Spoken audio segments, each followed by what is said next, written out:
8:45. This is the Sri Lanka Broadcasting Corporation. The news edited by J. Yogaraj, read by Sounditavam. A special gazette issued declaring Ranil as new Sri Lankan president. Ranil Wickremesinghe to be sworn in as president tomorrow. The CBSL chief confident Sri Lanka can overcome the economic crisis within 5 months. The IMF hopes to complete Sri Lanka aid talks as quickly as possible. Power cut schedule for tomorrow released. 4 arrested for torching Ranil's residence remanded. People barred from assembling near the Bandaranaike statue at Galface. In news overseas, Ukraine war, Russia's Lavrov says ready to expand war crimes. And in sports, Shafiq's epic 160 leads Pakistan to 4th innings glory in goal. A special gazette was published today officially declaring the election of Ranil Wickremesinghe to the office of president.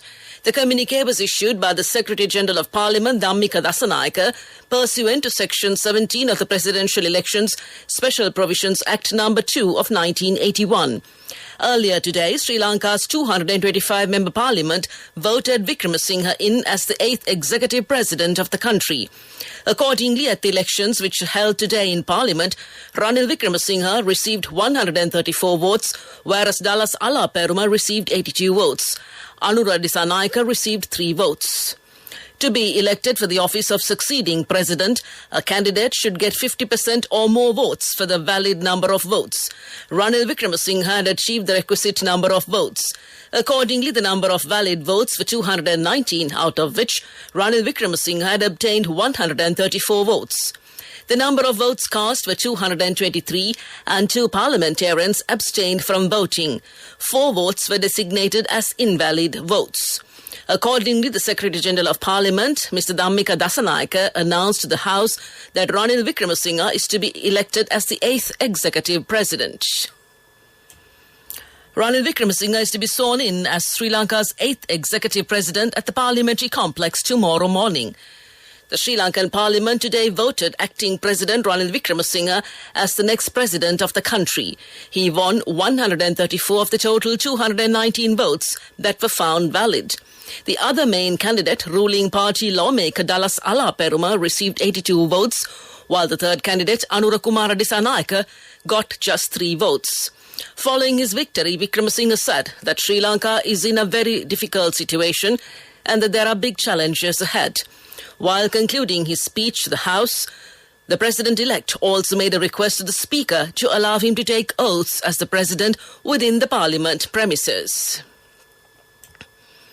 The Governor of the Central Bank of Sri Lanka, Dr. Nandalal Veerasinghe, says he is confident that Sri Lanka can come out of this severe economic crisis within a period of 5 months. Quote, "We have a clear program and a clear path," unquote, he added. In an interview with CNN, the governor said that Sri Lanka will, however, experience a difficult time until then. If Sri Lanka has a stable administration from tomorrow onwards, we can make strong decisions by the administration, Dr. Veerasinghe pointed out. The Sri Lanka Parliament voted in acting President Ranil Wickremesinghe as the new head of state in a vote held earlier today. He will take oaths tomorrow. Speaking further, the CBSL governor said he is hopeful that the people would be patient until Sri Lanka can ride out the crisis situation over the next couple of months. When asked if he agrees with President-elect Ranil Wickremesinghe's claims that the previous government was covering up facts about the country's crippling financial crisis, Dr. Veerasinghe said, as the governor, it is not appropriate of him to comment on political matters. With regard to how concerning the country's current situation is, the governor said, the liquid resources in the central bank are almost non-existent because those resources had to be utilized to support the import of some shipments of petroleum products and LP gas supplies.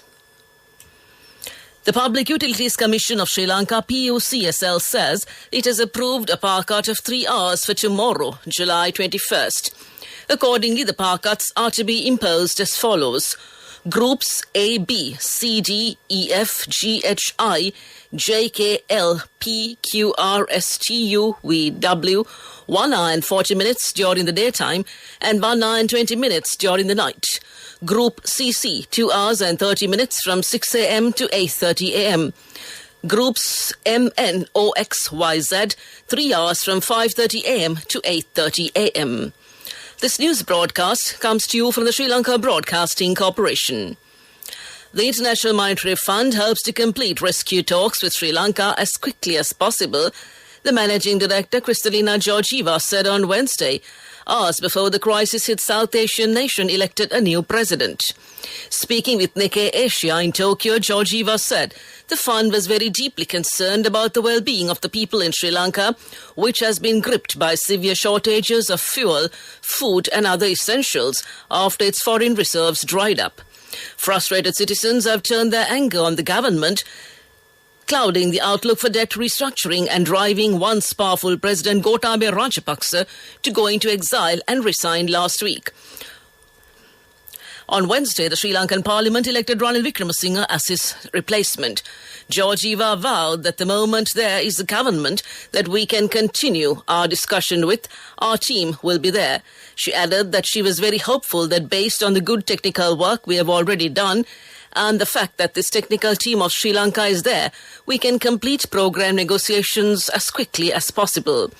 Wickremesinghe is no stranger to the IMF as a finance minister and 6-time prime minister who has had a hand in negotiations, but he is deeply unpopular with the public.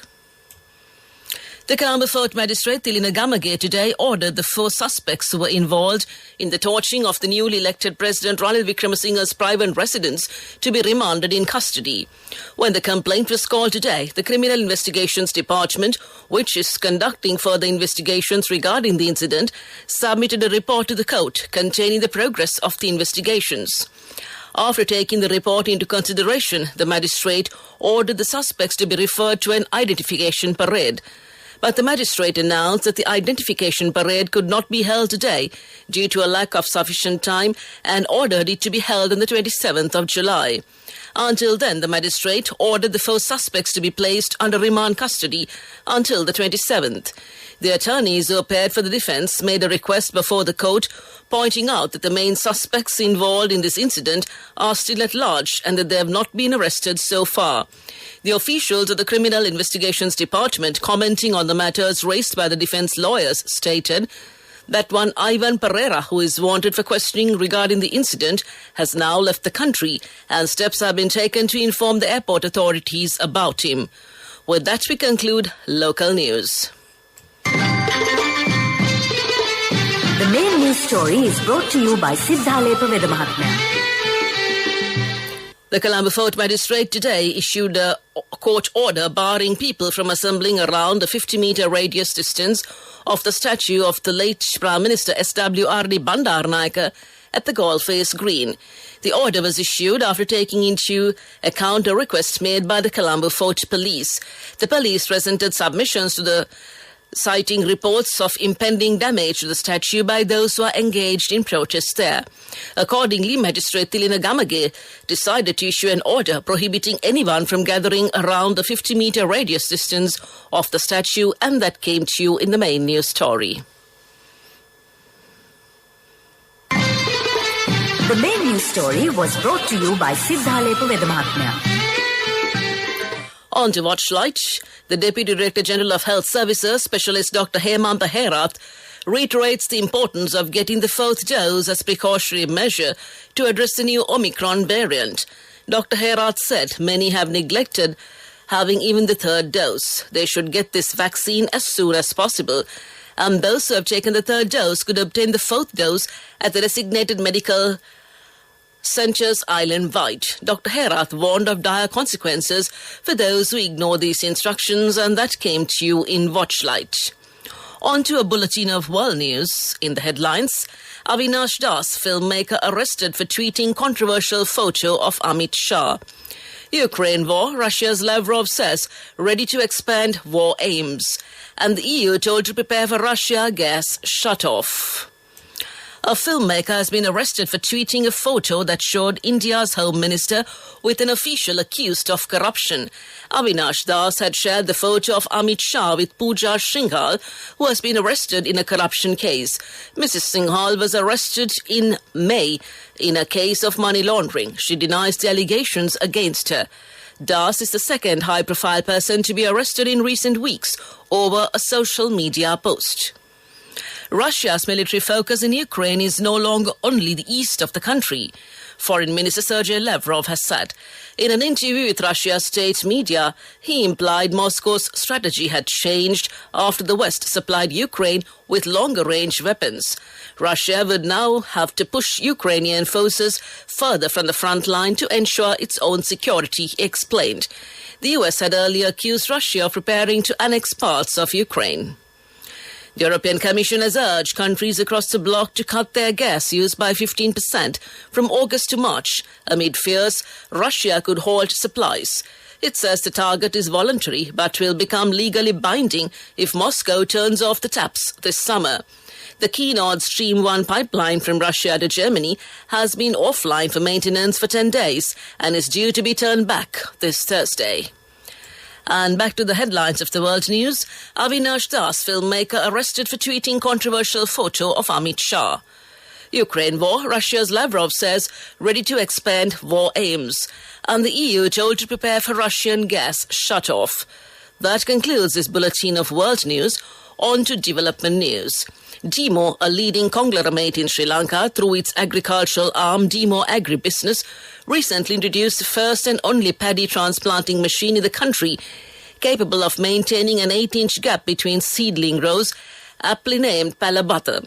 Demo has always been in the forefront of introducing innovative and affordable agri-machinery to the local farming community, with the aim of driving mechanization in the agriculture sector of the nation.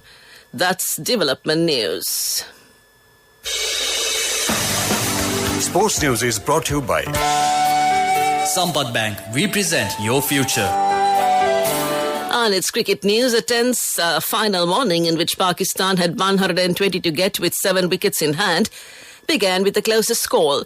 Mohammad Rizwan, coming forward to a Prabhat Jayasuri delivery, saw the ball slip between the bat and pad before passing within a couple of centimetres of the off-bail. Finally, Pakistan came on top by beating Sri Lanka by 4 wickets. Scores: Sri Lanka batted first and made 222 and 337 in their second innings. In reply, Pakistan made 218 in their first innings and reached the victory target in their second innings, losing 6 wickets. That's sports news. We'll look at business news next. Cash through NSP globally and win wonderful gifts locally. From October 1st, 2021 to December 31st, 2022. Remit a minimum of $100 or an equivalent amount in any foreign currency 3 times through NSB U Trust. Business News, sponsored by National Savings Bank, the safest place for your money.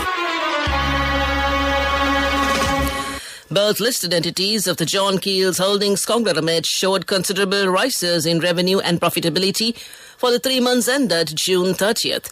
Ceylon Coal Stores CCS grew revenue from 18.1 billion rupees to 30.3 billion rupees, while Keel's Food Products grew revenue from 887 million rupees to 1.6 billion rupees. Profit for the period also showed phenomenal growth, with profit after tax rising to 919 million rupees from 111 million rupees and 105 million rupees from 20.4 million rupees for CCS and KFP. That's business news. Economic news up next. Business News, sponsored by Cash through NSP globally and win wonderful gifts locally. Will you be the lucky winner of the NSP Golden Jubilee? 50 gold sovereigns for the top prize winner of the NSP Golden Jubilee. Scooters for the 10 second prize winners. iPhones for the 10 third prize winners. Mountain bikes for the 29 fourth prize winners. From October 1st, 2021 to December 31st, 2022. Remit a minimum of $100 or an equivalent amount in any foreign currency 3 times through NSB U Trust. Economic news, courtesy of Saving money isn't easy when you have responsibility. That's why we promise to give you the best returns and guarantee on your investment. LOLC Finance Fixed Deposits. Maximize your savings. LOLC Finance PLC, incorporated on the 13th of December 2001, is rated SLA stable by ICRA Lanka Limited and is licensed by the Monetary Board of the Central Bank of Sri Lanka under the Finance Business Act number 42 of 2011. The Colombo market continued its positive momentum with new hopes yesterday, expecting a new leader and the all-party government. The parliamentary procedure to elect a new president commenced yesterday with the presenting of the nominations for the position. The names of acting President Ranil Wickremesinghe, SLPP MP Dallas Alaperuma, and NPP leader Anurakumara Dissanayake were officially nominated for the presidency. Thus, the all-share price index increased by 107.5 points, plus 1.4%, to close at 7,644.1 for the day, whilst the S&P SL20 index also gained by 36.4 points, plus 1.5%, to close at 2,459.5. Commercial Bank, Richard Pearis, Sampath Bank, Ceylon Tobacco and Chevron Lubricants remained as the top positive contributors to the ASPI during the day. That's economic news. LOLC Finance is taking the power of innovation to the next level, winning 5 golds at the Technovation Awards 2022, leading the digital revolution with cutting-edge interbanking digital payments. LOLC Finance claims the overall gold award, whilst also claiming an extraordinary victory in digital banking. LOLC Finance will continue to innovate with the next generation digitalization of financial services, delivering a superior customer experience. On to the weather report. The Met Department says cloudy skies are expected in the southern half of the island. Several spells of showers will occur in the western and Sabrugama provinces and in the Galle and Matara districts. Showers and thundershowers will occur at several places elsewhere during the afternoon or night. Fairly heavy showers above 50 millimeters can be expected at some places. Strong winds about 40 to 50 kilometers per hour can be expected at times in the Galle and Matara districts. The general public is kindly requested to take adequate precautions to minimize damages caused by temporary localized strong winds and lightning during thunder showers. This weather report is published this evening at 7:30 p.m. Further details could be obtained by visiting the official website of the department. Meanwhile, the international weather forecast website AccuWeather.com reports that the day's weather was cloudy with occasional showers. Today's daytime temperature was observed to be around 29 degrees Celsius. There will be light showers in many places in the Colombo district in the night. Tonight's temperature will be around 26 degrees Celsius and there will be scattered showers in selected spots late in the night. The ground temperature would be 28 degrees Celsius at the time of this news broadcast. The air quality AQI is 19, which is fair conditions in Colombo. The air quality is generally acceptable for most individuals. However, sensitive groups may experience minor to moderate symptoms from long-term exposure. To conclude this bulletin of news, a recap of the headlines. Special Gazette issued declaring Ranil as new Sri Lankan president. Ranil Wickremesinghe to be sworn in as president tomorrow. The CBSL chief confident Sri Lanka can overcome economic crisis within 5 months. The IMF hopes to complete Sri Lanka aid talks as quickly as possible. The power cut schedule for tomorrow released. 4 arrested for torching Ranil's residence remanded. People barred from assembling near the Bandaranaike statue at Galle Face. Ukraine war, Russia's Lavrov says ready to expand war aims. And Shafiq's epic 160 leads Pakistan to 4th innings glory in Galle. With that, we conclude tonight's news broadcast.